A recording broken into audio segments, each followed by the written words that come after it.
साहेब बंदगी साहेब, आप पूछते हैं कि सार नाम क्या है।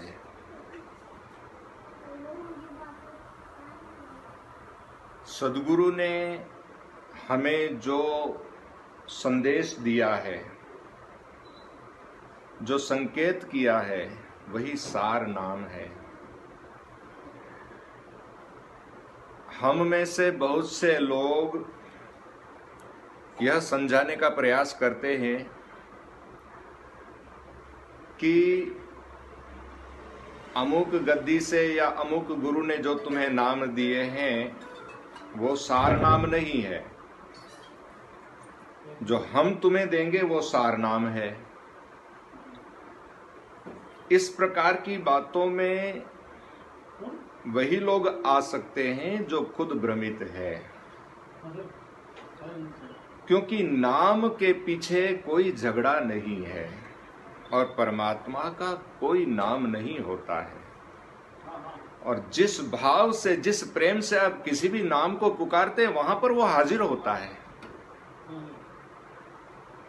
नाम अगर हम स्थूल रूप से जड़ता पूर्वक जो कानों से सुनाई देने वाला शब्द है, उसी नाम को अगर पकड़ के बैठे रहेंगे तो हम तत्व तक, अर्थ तक, भाव तक, अनुभव तक नहीं पहुंच पाएंगे।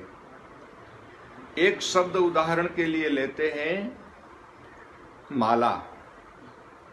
हमने माला कह दिया और आप माला माला कहते रहें तो आप माला तक नहीं पहुंच सकते हैं। माला का सीधा संबंध, सीधा संकेत किसी ऐसी वस्तु से है जो किसी धागे में पिरोई हुई है। वो फूल की माला हो सकती है, मोतियों की माला हो सकती है। तो माला एक नाम है और उस माला का संकेत किसी वस्तु से है।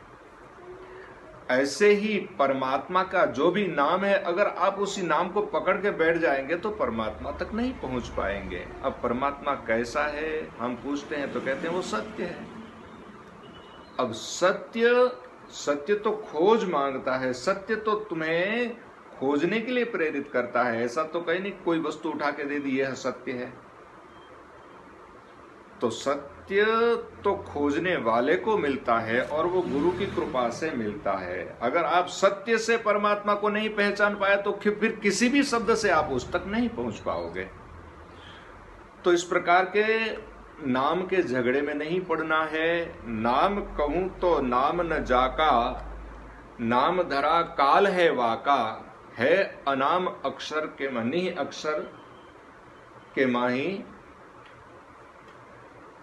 सद्गुरु ने हमें उस नाम के माध्यम से जो संकेत दिया है उस तत्व तक पहुंचना है, तो हम उस सत्य को पालेंगे। तो किसी भी प्रकार के नाम के भ्रम में नहीं पड़ना। नाम अनंत गुण अनंत बखानी, संतन लिख दीन्ही। जिन्होंने जिस भाव से, जिस ढंग से उसका अनुभव किया, उस ढंग से संकेत करने का प्रयास करते हैं कि वो सत्य है, वो आदि है, वो पूर्ण है, वो ब्रह्म है, वो अजर अमर अविनाशी है, वो अकह है, वो अलेख है।